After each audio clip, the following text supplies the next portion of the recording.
मैं हूं आपका दोस्त, आपका होस्ट आर के, और आप देख रहे हैं आर के ट्रेडिंग। तो दोस्तों, सप्ताह का शेयर, वीकली शेयर वाले सीरीज में मैं आप लोगों का स्वागत करता हूं। और फिर से इस बार दो शेयर सेलेक्ट करके लेकर आया हूं, दो स्टॉक्स, बेहतरीन टेक्निकल चार्ट, बेहतरीन पैटर्न बने हुए हैं और बहुत सारी संभावना दिख रहा है इस स्टॉक्स में, ऊपर की तरफ में मूवमेंट करने को रेडी है। अब यहाँ पर कहाँ पर बाइंग होगा, कहाँ पे आप स्टॉप लॉस लगाएंगे, ये सारी जानकारी दूंगा टेक्निकल चार्ट पर। लेकिन याद रखें, कोई भी पर्सनल बाइंग और सेलिंग की सलाह मैं आपको यहाँ पे बिल्कुल भी नहीं दूंगा। अगर आप ट्रेड करते हैं उन स्टॉक्स पर तो कृपया अपने फाइनेंशियल एडवाइजर से जरूर सलाह मशवरा कर लें, क्योंकि आपके लाभ और नुकसान की जिम्मेदारी मेरे या मेरे चैनल की बिल्कुल भी नहीं होगी। ध्यान रखें। और चलिए शुरुआत करता हूँ सप्ताह का शेयर में। लेकिन मैं बता दूं कि आप अगर मेरे टेलीग्राम चैनल आर के ट्रेडिंग मोबाइल ऐप और साथ ही आर के ट्रेडिंग व्हाट्सएप चैनल को ज्वाइन नहीं किया तो जरूर ज्वाइन करें और लाइव मार्केट में फ्री ऑफ कॉस्ट कॉल का एंजॉय मजा लीजिए।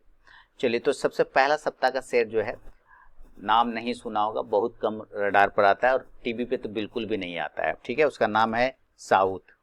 अब जैसे लिखा मैंने साउथ, लोग कह रहे तो साउथ इंडियन बैंक है। नहीं, साउथ इंडियन बैंक नहीं है। अब लिखूंगा वेस्ट, उसके बाद लिखूंगा पिनाकल, अपने आ जाएगा साउथ वेस्ट पिनाकल।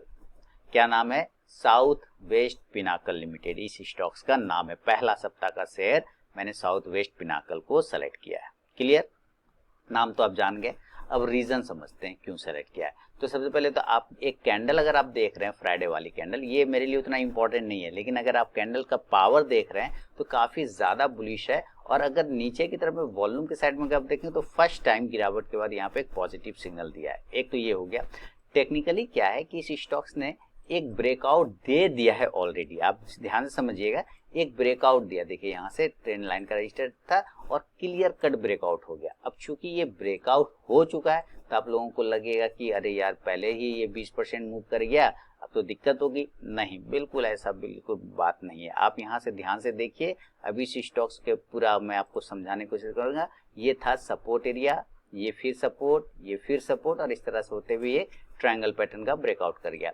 अब देखिए, चूंकि ये ब्रेकआउट किया है, ठीक है, और अगर आप इसको मंथली चार्ट देखेंगे तो आपका दिल खुश हो जाए। ये डेली चार्ट पर है, हम जरा इसको मंथली चार्ट पे, बड़े टाइम फ्रेम पे डायरेक्ट शिफ्ट करते हैं। तो जैसे ही मंथली चार्ट पर आप देख रहे हैं तो आपको पता चलेगा कि ये था मार्च 2024, ये था अप्रैल, ये मई, ये जून और ये जुलाई, और ये सब का जो रेजिस्टेंस एरिया था ये उसके ऊपर या उसके पास में जाके क्लेम करने की कोशिश कर रहा है। तो अगर हम मार्च से जोड़ें अभी अगस्त तक का, तो कुल मिला के आपके पास हो गए 5 महीना।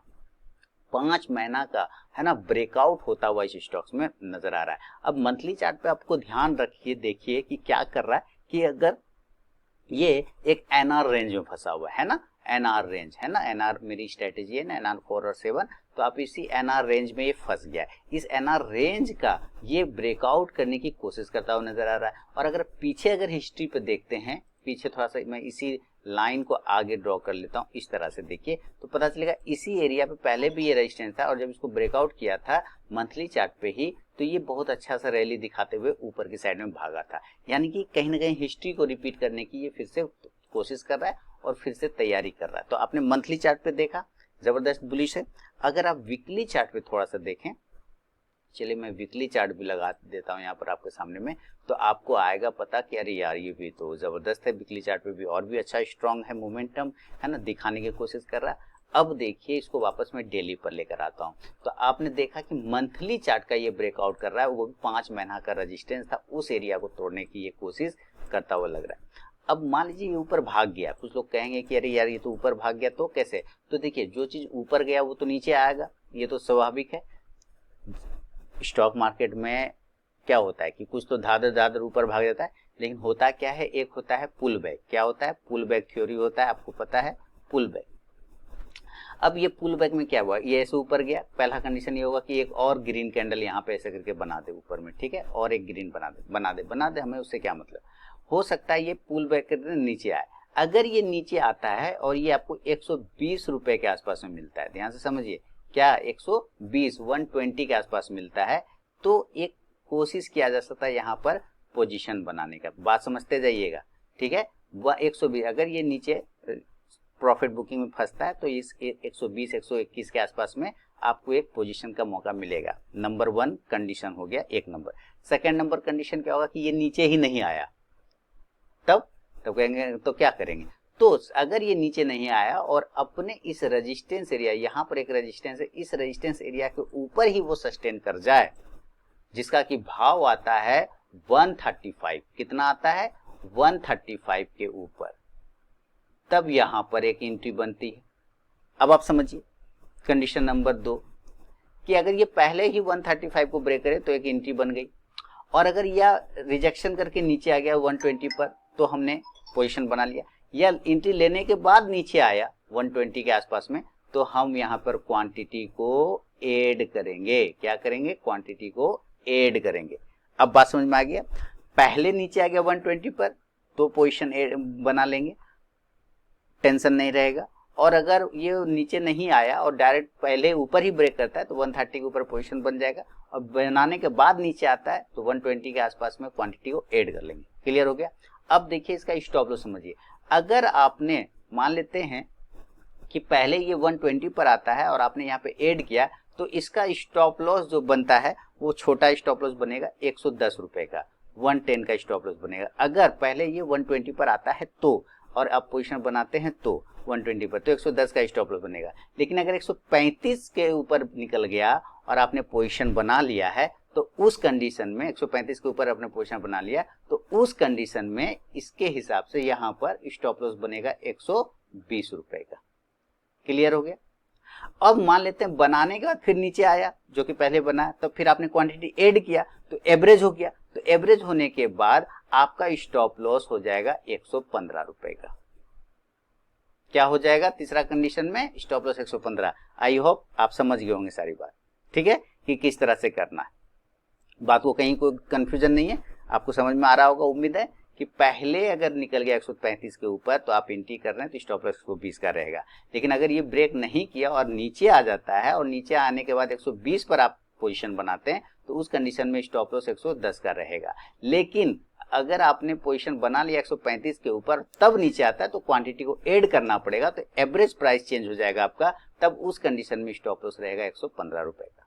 अब बात समझ में आ गई। चलिए अब बात करते हैं टारगेट का। क्या करेंगे, टारगेट का। इसमें जो टारगेट बनेंगे, अच्छे टारगेट आ सकते हैं, बड़े टारगेट आ सकते हैं, लेकिन अभी चूंकि हम लोग सप्ताह का शेयर है तो सप्ताह का शेयर में हमारा टारगेट रहेगा 150, 150 रुपए, 165 रुपए, और हो सकता है ये 180 तक भी चला जाए। तीसरा टारगेट 180 तक भी चला जाए, 150, 165 एंड 180। क्लियर हो गया, कहीं कोई दिक्कत नहीं। साउथ वेस्ट पिनाकल पहला स्टॉक हो गया। अब सेकेंड स्टॉक की तरफ हम बढ़ते हैं, और सेकेंड स्टॉक का नाम आपके सामने लिखो, वो एक ऑटो आंसलेरी कंपनी है, जेटीकेट। जेटीकेट है, देखिए ये है जेटीकेट कॉर्पोरेशन, जेटीकेट इंडिया लिमिटेड, ठीक है, जेटीकेटी इंडिया, ये क्लिक कर लीजिए, ठीक है। जे टेक, इसको जैसे भी पढ़िए, नाम बड़ा विचित्र सा है, जेटीकेटी इंडिया लिमिटेड, ठीक है, जेटीईकेटी इंडिया लिमिटेड, ठीक है।